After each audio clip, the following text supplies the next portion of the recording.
ada orang datang, Mbak Eva, di Jakarta Utara, di pelabuhan tradisional. Kejadian mungkin 15 tahun yang lalu. Dia katakan, setelah saya selesai ngaji, dia datang. Dia nggak mau ada orang dengar. Pak Faiz, saya mau betul-betul tanya sama Bapak. Kenapa? Begini Pak, saya nggak puasa. Kaget saya.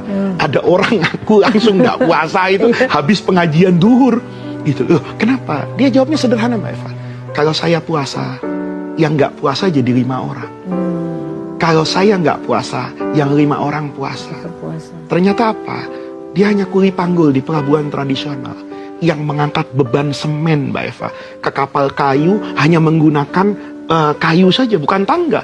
Saya bisa merasakan betapa beban yang berat luar biasa. Bekerja dari pagi sampai sore.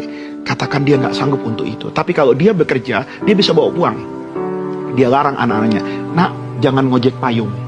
Pada masa itu ya, jangan jualan koran. Nanti kamu jualan koran kepanasan, nggak puasa. Sudah, bapak yang tanggung. Bapak kuat. Kuat dia berbohong.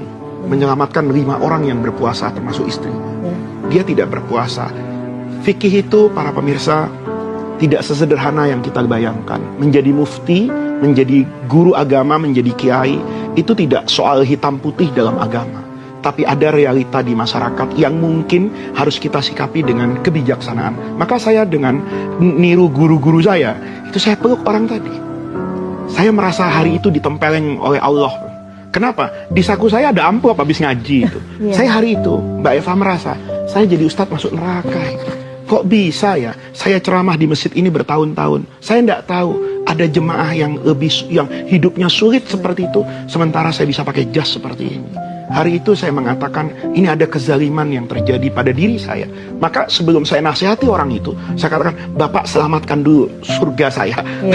Kenapa bos? Saya kasih uang ini. Bapak pulang, ini uang cukup berapa hari, Bapak jangan kerja. Dia katakan, terima kasih. Itu menyelamatkan saya. Nah, soal orang itu nanti dia tidak puasa pada hari selanjutnya, itu saya serahkan kepada Allah. Kita jangan mudah, Mbak Eva ya, menghakimi dan menghukumi orang. Kalau kita tidak tahu latar belakang apa yang membuat orang itu melakukan tersebut, kita tidak tahu juga peran apa yang sedang dia mainkan. Apa peran dia sedang mencari kenikmatan hidup di dunia, atau peran hanya sekedar ingin menyelamatkan nyawa anak-anaknya dengan makan. Saya cukup sering, Mbak Eva, tidak mau menjawab pertanyaan seperti ini. Apa hukumnya pedagang kecil yang berdagang di bulan Ramadan? Saya lebih senang, Mbak Eva, membahas apa hukumnya orang kaya yang hanya merasa kewajiban hidupnya itu zakat saja. Dia sudah bayar zakat, tapi ada orang seperti itu. Dia diamkan. Apa nanti tidak ada pertanggungjawaban secara kolektif di hadapan Allah?